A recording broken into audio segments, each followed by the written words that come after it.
सचिन पायलट के तेवर दिखाने के बाद एक तरफ तो कांग्रेस सचिन पायलट को मनाने में लगी है, लेकिन अभी तक उसकी दाल नहीं गल रही है। बल्कि दूसरी ओर अगर हम देखें तो बीजेपी के प्रदेश अध्यक्ष सीपी जोशी ऐलान कर चुके हैं कि अब कुछ बड़ा होने वाला है मोदी जी के राज में। तो क्या है मोदी जी का पायलट प्लान? क्या पायलट को अंदर खाने की खबर आ रही है कि बीजेपी पायलट को अपनी तरफ आकर्षित कर रही है? क्या वो सोच रही है कि बीजेपी में पायलट को लाया जाए? क्या है ये बड़ा प्लान और इसमें कितनी सच्चाई है जितनी ये चर्चा गर्म हो रही है? इन सब मुद्दों पर हम बात करेंगे। बात करने के लिए हमारे साथ मौजूद हैं हमारे editor in chief Varun Bhansali ji. Sir, आपका बहुत बहुत स्वागत है स्टूडियो में। तो मैं ये जानना चाहती हूँ, ये राजनीतिक गलियारे हैं, यहाँ आए दिन हलचल तेज होती रहती हैं, लेकिन यहाँ पर जब एकदम से चर्चाएं आती हैं कि मोदी जी कुछ नया करने वाले हैं, कुछ बड़ा करने वाले हैं, और बीजेपी वैसे भी पहचानी जाती है उसके अपने एंड टाइम के सरप्राइजेस के लिए, तो क्या इसमें कोई सच्चाई आपको नजर आ रही है इस चर्चा में? देखिए, सच्चाई होनी पड़ेगी और मैं ये इसलिए कह रहा हूँ क्योंकि सीपी जोशी ने आधिकारिक बयान दिया है कि मोदी जी जब राजस्थान आएंगे तब कुछ बड़ा होने वाला है। और जाहिर सी बात है, राजस्थान में बड़े होने का मतलब क्या है ये सब लोग समझते हैं, पहली चीज़। दूसरी चीज़ ये कि बहुत सारे क्रेडिबल सोर्सेज से ये खबर है कि पायलट को हर संभव तरीके से मनाने की कोशिश की जा रही है, उन्हें ऑफर्स दिए जा रहे हैं कांग्रेस में, क्योंकि कांग्रेस जानती है कि अगर लोकप्रियता का कोई दूसरा नाम है राजस्थान में तो सचिन पायलट है। आप जोड़ तोड़ करके, राजनीतिक स्ट्रैटेजीज लगा के, राजनीतिक षड्यंत्र करके अपने 5 में से 4.5 साल तो निकाल सकते हैं, लेकिन आखिरी के 6 महीने आपको लोकप्रियता ही वो पैमाना देगी, क्रेडिबिलिटी, ट्रस्ट ही वो पैमाना देगा जिससे आप रिपीट हो सकते हो, और वो पायलट के बिना संभव नहीं है। तो यहाँ पर देखा जा रहा है कि कांग्रेस तो खुलेआम सचिन पायलट को अपने वापस पूरी तरह से तवज्जो देकर वापस पूरे क्लेवर में लाने की कोशिश कर रही है, और वहाँ ही बीजेपी, आपको समझना पड़ेगा इस बात को कि कर्नाटक हारने के बाद बीजेपी कछुए और खरगोश की रेस का वो खरगोश है जो एक बार हारने के बाद वापस कभी नहीं हारेगा और पूरी तैयारी के साथ आएगा। और इसीलिए राजस्थान में फूंक फूंक के कदम रखना बहुत ज़रूरी है। राजस्थान में भी वही पोजीशन लगभग बीजेपी की है जो कर्नाटक में है। लोकल मुद्दे नहीं है, लोकल लीडर नहीं है, तो उनको कहीं ना कहीं मोदी जी के नाम पर केवल चुनाव जीत जाएंगे वो चीज़ नहीं चलेगी। राजस्थान में कोई लोकल नेता लाना पड़ेगा, और ऐसे में लोकल नेता अपने अंदर लाना और कांग्रेस का सबसे बड़ा स्ट्रेंथ को तोड़ना, ये दोनों ही काम सचिन पायलट को बीजेपी में लाकर हो सकते हैं। तो क्या पायलट एक तुरुप का इक्का साबित हो सकते हैं? बिल्कुल हो सकते हैं। आप देखिए मध्य प्रदेश में क्या हुआ था, बीजेपी ने क्या किया था। जैसे ही ज्योतिरादित्य सिंधिया को लाए थे, मध्य प्रदेश पूरी तरह से कैप्चर कर लिया था। राजस्थान में भी ठीक ऐसे ही हो सकता है। और दूसरी तरफ सचिन पायलट के साथ जो घटित हुआ पिछले 4.5 साल में, उनका आत्मसम्मान रौंदने वाला था वो। हाँ, लेकिन एक बात है, सचिन पायलट इस बात पर जरूर आगे बढ़कर बोलेंगे, अगर बीजेपी के पास उनकी तरफ से कोई ऑफर आता है या आ गया होगा तो इस बात को जरूर नेगोशिएट करेंगे कि जो ज्योतिरादित्य सिंधिया के साथ बीजेपी में हो रहा है वो उनके साथ कांग्रेस में ना हो। लेकिन आप समझिए कि वहां की सिचुएशन और यहां की सिचुएशन में बहुत अंतर है। वहां बीजेपी आलाकमान चाहती थी कि शिवराज सिंह चौहान मुख्यमंत्री बने, यहां वो नहीं चाहती कि वसुंधरा राजे बीजेपी की मुख्यमंत्री बने। तो उनके पास पर्स से जो सबसे बड़ी सीट है वो खाली है, उसका कोई प्रबल दावेदार नहीं है जो लोकप्रिय हो। और दूसरी तरफ सचिन पायलट जो है, उनके साथ कार्यकर्ता से लेकर जनता तक इस सहानुभूति को रखती है, इस बात को जानती है कि कांग्रेस ने उनके साथ गलत किया है। तो अब अगर वो बीजेपी में चले जाते हैं तो जनता को उसका रीजन पता है, कार्यकर्ता को उसको रीजन पता है कि इतना सहन करने के बाद, इतनी ज्यादा षड्यंत्र सहन करने के बाद, इतना ज्यादा प्रताड़ना सहन करने के बाद सचिन पायलट ने अपनी निष्ठा के सारे मापदंड पूरे करने के बाद भी कोई भी उनको तवज्जो नहीं मिली। तब जाकर सहनशीलता के सारे बांध पार करके फिर जाकर उन्होंने कदम उठाया। इसलिए जनता नाराज नहीं होगी मुझे लगता है। तो मोदी जी और सचिन पायलट दोनों बीजेपी के अगर फैक्टर बन जाते हैं बीजेपी के, तो कहीं ना कहीं ये सच में डबल इंजन की सरकार हो जाएगी। लेकिन बीजेपी की क्या तैयारी हो रही है अंदर खाने, वो तो हम नहीं जानते, बट ये जरूर जानते हैं एक बड़ी हार के बाद, कर्नाटक एक बड़ी हार थी बीजेपी के लिए, उसके बाद चुप तो वो नहीं बैठेंगे। जी बिल्कुल, तो ये तो हुआ बीजेपी का और मोदी जी का पायलट प्लान। अगर मैं बात करूं कांग्रेस के पायलट प्लान की, तो उसके बारे में आप क्या कहें? देखिए, कांग्रेस में एक बहुत बड़ी बीमारी है और उस बीमारी को हमें समझना पड़ेगा।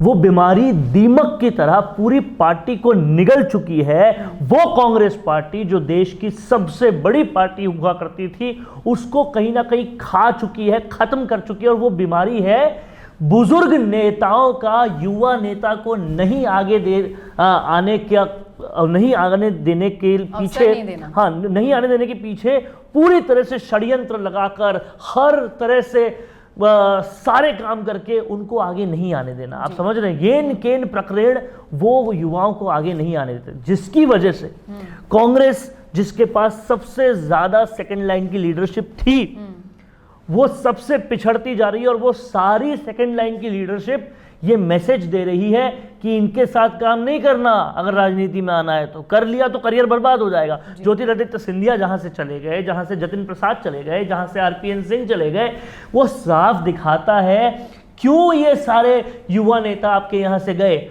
और उसके बाद आप सचिन पायलट को तवज्जो नहीं दे रहे हो, आप शशि थरूर को तवज्जो नहीं दे रहे हो। आप क्या कहानी जनता में कह रहे हो? आप सिर्फ और सिर्फ राहुल गांधी को आगे बढ़ाने के लिए जो टैलेंटेड युवा आपके अंदर हैं, उनके टैलेंट को आगे नहीं ला रहे हो, ताकि जनता को यह पता ना चल जाए, एक्सपोज ना हो जाए कि राहुल गांधी से ज्यादा टैलेंटेड लोग हैं यहां पर। इसीलिए पार्लियामेंट में जिनसे वो सलाह लेते थे, जो बिल्कुल उनके पास में बैठते थे, जो उनसे सारी बात कहते थे, जिनकी वजह से पार्लियामेंट में उनकी प्रेजेंटेशन अच्छी होती थी, उस ज्योतिरादित्य सिंधिया को आपने इतना ज्यादा दरकिनार मध्य प्रदेश में कर दिया कि उन्हें पार्टी छोड़नी पड़ी। तो हर संभव रीजन है युवाओं के पास कि जो पार्टी अपने युवाओं की नहीं हो पाई, वो जनता में बैठे युवाओं की क्या होगी। जी बिल्कुल, ये बात आपने सही की। जो पार्टी अपने ही कार्यकर्ताओं की रिस्पेक्ट नहीं कर पाती है, और देखिए युवा तो देश का भविष्य है, पार्टियों का तो भविष्य है ही, पूरे देश का भविष्य है। लीडरशिप करने की ताकत उनमें होती है, नए नए विचार वो दे सकते हैं, नए नए सुझाव वो दे सकते हैं। पायलट कितने ही सुझाव पिछले साल भर के अंदर दे चुके हैं, लेकिन एक भी सुझाव पर उनका अमल नहीं किया जाता। क्रमशः अगर देखें क्रोनोलॉजी के साथ, तो ये पार्टी ना अपने अंदर के युवाओं के लिए कुछ करती है, ना बाहर के युवाओं के लिए कुछ करती है। पूरी तरह से युवा विरोधी पार्टी अगर कांग्रेस को कहा जाए तो कोई अतिशयोक्ति नहीं होगी। इन्होंने पार्टी के अंदर के युवाओं को अंदर तक दीमक की तरह खाकर रौंद दिया पूरा। और बाहर के युवाओं के साथ क्या किया, आकर देखिए राजस्थान में पेपर लीक किया, आकर देखिए राजस्थान में बेरोजगार किया, आकर देखिए राजस्थान में उनकी भर्तियां पूरी तरह से किसी न किसी कारण टलती गई। तो वो बेरोजगारी की आप देखिए, जो कोरोना सहायक लगाए थे उनका क्या हुआ, 28 दिन तक धरने पे बैठे रहे। तो युवाओं के साथ तो राजस्थान में यह हो रहा है। और राजस्थान कर्नाटक से पहले सबसे बड़ा राज्य कांग्रेस का हुआ करता था। तो आपने युवाओं के लिए न पार्टी के अंदर कुछ किया, न पार्टी के बाहर कुछ किया। युवा उस मछली की तरह हो गए जिनको आपने बॉर्डर पे समुद्र के लाके छोड़ दिया, न पानी पूरा पानी दे रहे हैं, ना पूरी जमीन दे रहे हैं, और वो फड़फड़ाते रह रहे हैं। बिल्कुल यही आपने किया ज्योतिरादित्य सिंधिया के साथ, बिल्कुल यही आपने किया जतिन प्रसाद के साथ, यही आपने किया आरपीएन सिंह के साथ, और सचिन पायलट के साथ भी यही कर रहे हैं। बस वो कूदकर दूसरे समुद्र में नहीं जा रहे, निष्ठा अपनी बरकरार रख रहे हैं, लेकिन उस निष्ठा का आप सम्मान नहीं कर रहे। इसलिए जो आखिरी अल्टीमेटम दिया गया है, जो 31 जून जब आ जाएगी, मई तो दिया गया है, और 11 जून को वेट किया जा रहा है। 11 जून को उनके पिताजी का पुण्यतिथि है, तब कुछ बहुत बड़ा हो सकता है, और इसका हर कोई इंतजार कर रहा है। लेकिन लगता है ऐसा है कि आलाकमान के कानों में कुछ गूंज नहीं रहा शायद। और मुझे इस चीज का डर भी है, अगर वो कर्नाटक की जीत से ओवर कॉन्फिडेंस में आ गए, तो डर पता है किस बात का सबसे ज्यादा है, भारत के लोकतंत्र को खतरे में पड़ने का, क्योंकि बिना विपक्ष के कोई लोकतंत्र चल नहीं सकता। और जिस तरह से मोदी जी और अमित शाह का राजनीतिक पूरा कार्यक्रम चल रहा है, उससे लगता है ऑप्शन लेस हो जा रहा है देश। हाँ कर्नाटक जीते, हाँ कर्नाटक जीते, लेकिन वो इस वजह से जीते क्योंकि येदुरप्पा जो फैक्टर था वो भ्रष्टाचार का बहुत बड़ा फैक्टर हो गया था। तो वही फैक्टर तो कांग्रेस में राजस्थान में। जी बिल्कुल।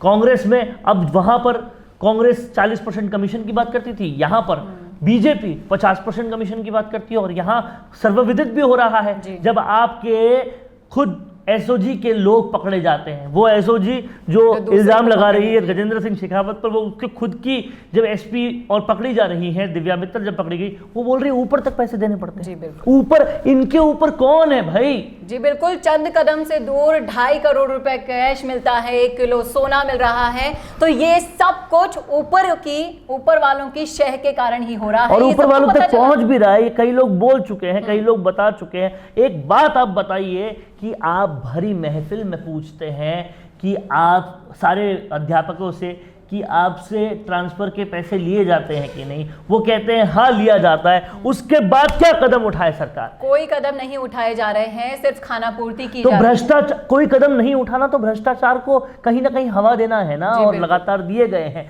मैं पूछता हूं, जैसलमेर में आपने जो वादा किया था, जो रुक गए थे विधायक उनसे कि आपके रुकने को मैं भूलूंगा नहीं और आपका फायदा करा करूंगा, किस फायदे की बात कर रहे थे आप? जितने तबादले इस सरकार में हुए कभी नहीं हुए, और हर तबादले में अगर पैसे लिए जाते हैं, जो कि आपका खुद का कथन बिरला ऑडिटोरियम में साबित करता है, तो यहाँ तो बहुत बड़ा खेल चल रहा है। जनता के लिए अगर काम करना है तो साहब इन प्रश्नों का उत्तर आपको देना पड़ेगा, इनके खिलाफ एक्शन लेके, जब भी आप सबका मुंह बंद कर पाएंगे। नहीं तो आप इतने सारे मुंह कैसे बंद करेंगे? आपका भ्रष्टाचार का जो भंडाफोड़ हुआ है, खुद की ही पार्टी के आपके लोग ये प्रश्न उठा रहे हैं सरकार पर, ये बहुत बड़ी बात है। तो आप देखिए ये सैंडविच जो बनता जा रहा है, ये जो सैंडविच बनता जा रहा है, जिसकी लेयर्स बहुत ज्यादा हो गई है।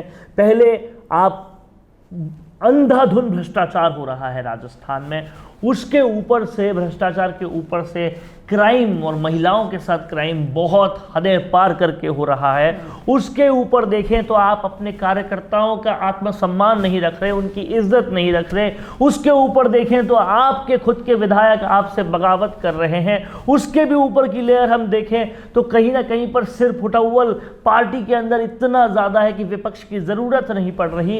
ये और ऐसी कई और बातें, कई और चीज़ें, इसके ऊपर भी आप देखोगे तो खुद कांग्रेस के अधिकांश विधायक कांग्रेस की आलाकमान को धत्ता बताने पर तुले हुए हैं, सोनिया गांधी की बेइज्जती करने पर तुले हुए हैं। 25 तारीख को ये सब कुछ हो गया, लेकिन उसके बावजूद भी कोई एक्शन नहीं हुआ। ये सारी चीज़ें जनता अपने दिमाग में रखती है, भूलती नहीं है। वीरांगनाओं का आपने असम्मान किया, आपने बहुत सारे बेरोजगारों का सम्मान नहीं किया, और भी कई बातें। तो ये सारी बातें, ये पूरा सैंडविच खाकर ही जनता वोट देने जाती है। जी बिल्कुल, ये आपने बिल्कुल सही कहा। इन सारे प्रश्नों का उत्तर आपको सिर्फ और सिर्फ उस दिन मिल जाएगा जिस दिन जनता वोट देने जाएगी। और क्या मोदी का ये पायलट प्लान सक्सेस होगा? कौन सा सरप्राइज वो लेकर आने वाली है कांग्रेस सरकार के लिए, ये तो आने वाला वक्त ही बताएगा। लेकिन आप जरूर बता सकते हैं कि कैसा लगा आपको हमारा ये विश्लेषण, कॉमेंट करके जरूर बताइएगा। और इस वीडियो को ज़्यादा से ज़्यादा शेयर भी कीजिएगा, और इसी तरह के और वीडियोज़ के लिए देखना ना भूलेगा राजस्थान संवाद। नमस्कार। हर साल हजारों छात्र परीक्षा की तैयारी के लिए smart solved papers 1 week series पढ़ते हैं और उन्हें परीक्षा में बहुत अच्छे अंक मिलते हैं। कई छात्र विश्वविद्यालय से किताबें भी नहीं खरीदते हैं और केवल 1 सप्ताह की श्रृंखला के साथ अध्ययन करते हैं और वे बहुत आसानी से पूरे नॉलेज और इन्फॉर्मेशन के साथ परीक्षा पास कर सकते हैं। यदि आप राजस्थान के किसी भी विश्वविद्यालय में पढ़ रहे हैं और अपनी वार्षिक या फिर सेमेस्टर परीक्षा की तैयारी करना चाहते हैं तो smart solved papers 1 week series आपके लिए एक अच्छा विकल्प है। 1 सप्ताह की श्रृंखला से अध्ययन करना छात्रों के लिए कई तरह से सहायक होता है, क्योंकि परीक्षा में पूछे जाने वाले अधिकांश प्रश्न 1 सप्ताह की श्रृंखला में उपलब्ध होते हैं।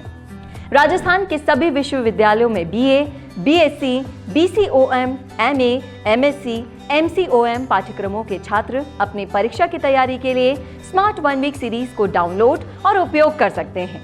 BA, BSc और BCom जैसे सभी UG पाठ्यक्रमों के लिए स्मार्ट 1 वीक सीरीज जारी कर दी गई है। ये सभी सीरीज विश्वविद्यालयों द्वारा सत्र 2021 से 22 के लिए जारी पाठ्यक्रम के आधार पर तैयार की गई है। छात्र लेख में नीचे उपलब्ध प्रत्यक्ष लिंक से पहले दूसरे और अंतिम वर्ष के लिए 1 सप्ताह की श्रृंखला की PDF फाइल डाउनलोड कर सकते हैं। Smart solve papers 1 week series के साथ परीक्षा की तैयारी के टिप्स। पढ़ाई के समय का स्केड्यूल बनाएं, समय का सदुपयोग करें, हर पेपर के सिलेबस को समझें, रिवीजन के लिए नोट्स बनाएं, त्वरित तैयारी के लिए 1 सप्ताह की श्रृंखला का प्रयोग करें, पिछले वर्ष के प्रश्न पत्रों और मॉडल पेपर्स को हल करें।